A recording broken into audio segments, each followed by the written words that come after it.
सभी विद्यार्थियों को नमस्कार। आज के इस लेक्चर में आप सभी छात्रों का मैं स्वागत करता हूं।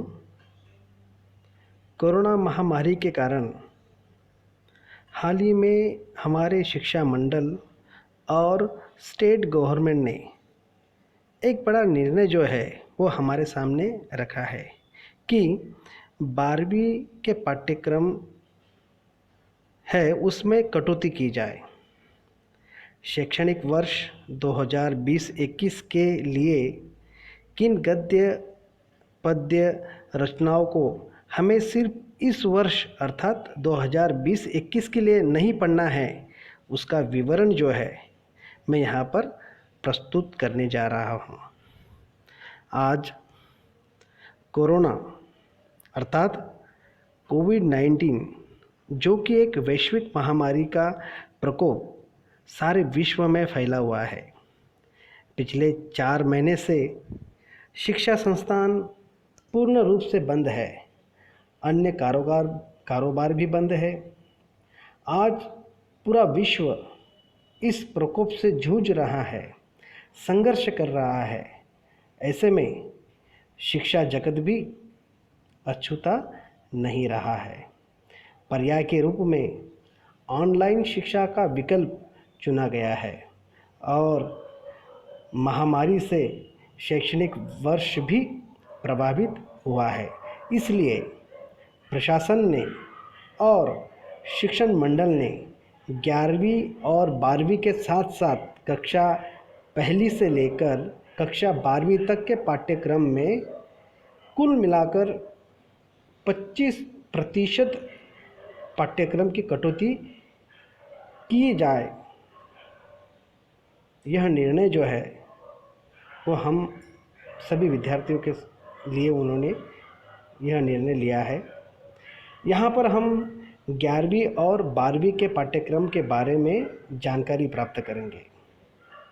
विद्यार्थी मित्रों, पाठ्यपुस्तक में से जो 25% पाठ्यक्रम की कटौती की गई है उसमें कौन कौन से गद्य पद्य है उसे हम इस लेक्चर में, इस वीडियो में, इस तासिका में हम देखने जा रहे हैं, पढ़ने जा रहे हैं। छात्रों को क्या पढ़ना है और क्या नहीं, इस पर हम चर्चा करेंगे। खास करके इस वीडियो में 12वीं कक्षा के लिए अच्छी तरह से समझने का हम प्रयास करेंगे। देखिए, यहाँ पर स्क्रीन पर दिखाई दे रहा है कि शैक्षणिक वर्ष 2020-21 के लिए हिंदी युवक भारती 12वीं की पाठ्यपुस्तक में से 25% कम किए गए पाठ्यक्रम का विवरण वो इस प्रकार से है। सबसे पहले जो गद्य है, जिस गद्य को हमें सिर्फ इस वर्ष के लिए अर्थात 2020-21 के लिए हमें इस पाठ को, इस गद्य को हमें पढ़ना नहीं है। पाठ्यपुस्तक में पाठ क्रमांक 2 दिया गया है। उसका नाम है निराला भाई, जो कि एक संस्मरण है महादेवी वर्मा द्वारा लिखित। ये निराला भाई, ये जो गद्य पाठ जो है, ये संस्मरण जो है, इसे हमें पढ़ना नहीं है।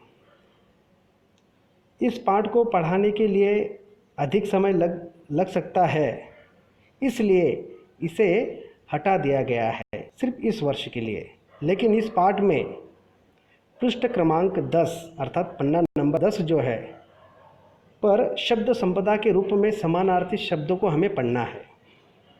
गद्य पाठ को पढ़ना नहीं है, लेकिन इस गद्य पाठ के स्वाध्याय में जो शब्द संपदा पूछी गई है उसमें समानार्थी शब्द जो पूछे गए हैं उसे हमें पढ़ना है, जो कि पृष्ठ क्रमांक 10 पर दिया गया है।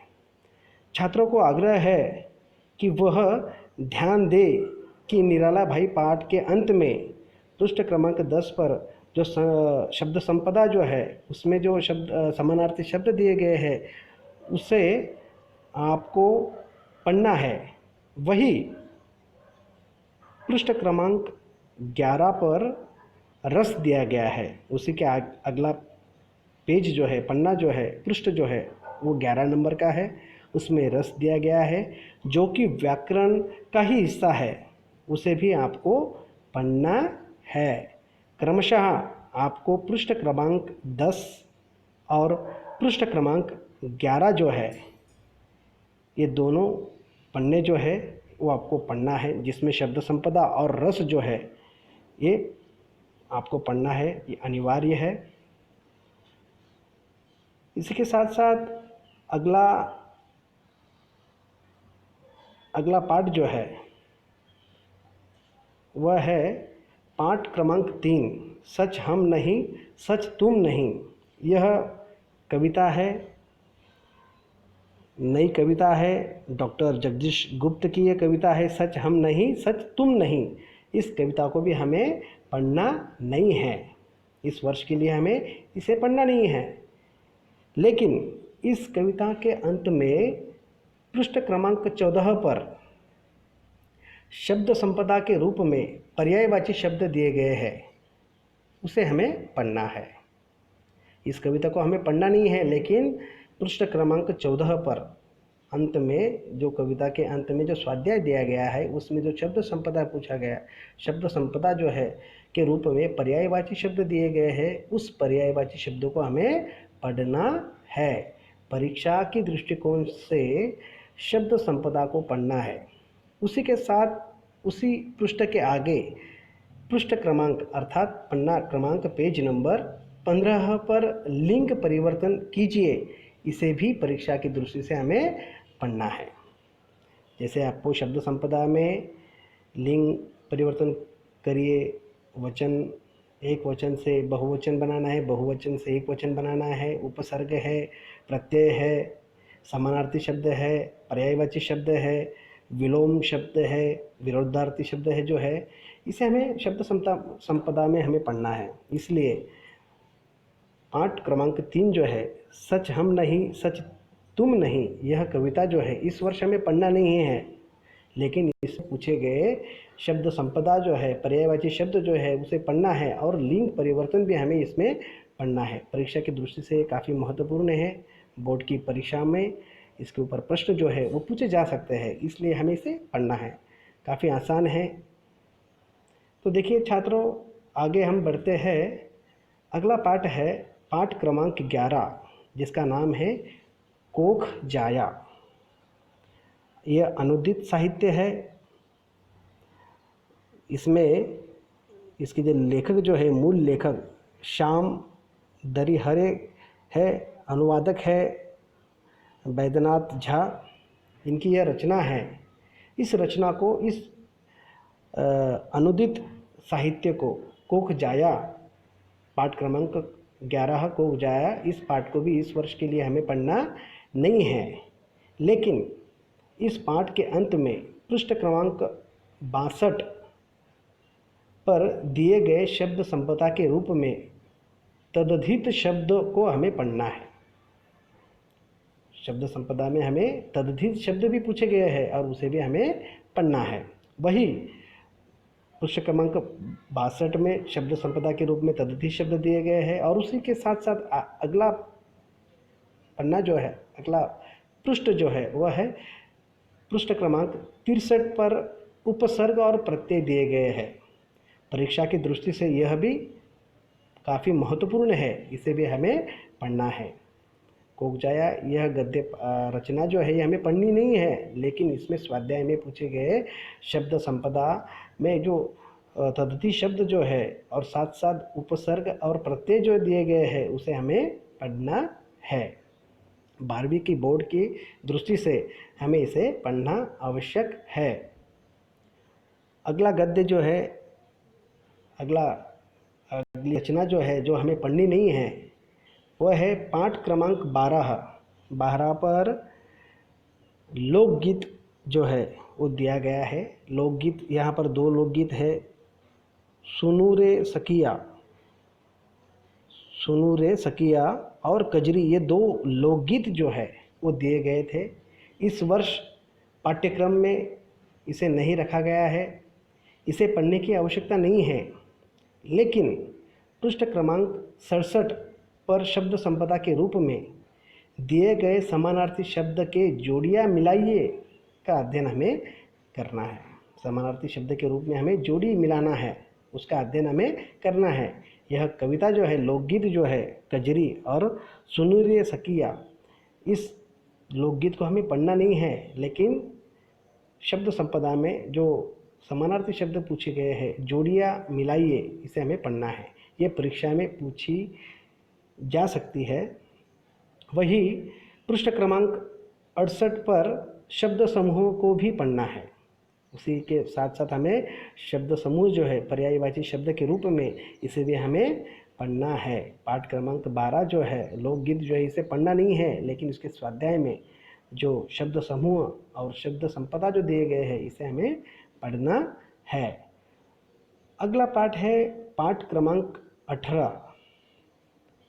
18 नंबर वाला ये पाठ है। पाठ का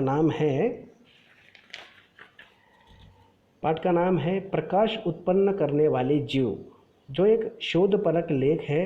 डॉक्टर परशुराम शुक्ल जी द्वारा लिखित यह शोधपरक लेख जो है, प्रकाश उत्पन्न करने वाले जीव,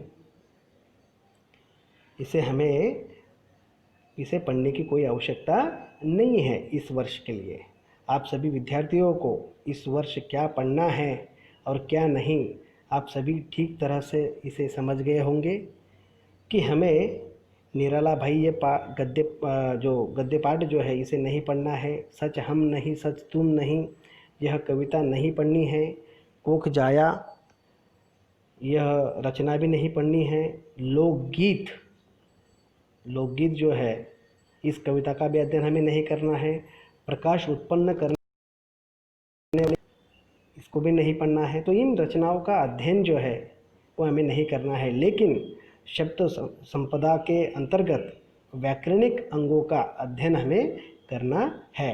ठीक है, आप निश्चित रूप से इस वीडियो में आप समझ गए होंगे कि हमें क्या पढ़ना है और क्या नहीं। आपको इस वीडियो के साथ साथ एक पर्ची भी मैंने आपको भेज दी है। उसमें सारा विवरण जो है वो प्रस्तुत किया गया है। साथ साथ 12वीं में जो 5 जो रचनाएं जो है हमें पढ़नी नहीं है, उसी तरह से 11वीं के बारे में भी हमें 25% जो पाठ्यक्रम जो है उसे हटा दिया गया है। इस वर्ष के लिए, सिर्फ इस वर्ष के लिए उसे हटा दिया गया है। उसका विवरण भी जो है इस वीडियो के नीचे मैंने भेज दी है। वो आप इसे ठीक से आपको समझना है क्या पढ़ना है और क्या नहीं। ठीक है, धन्यवाद।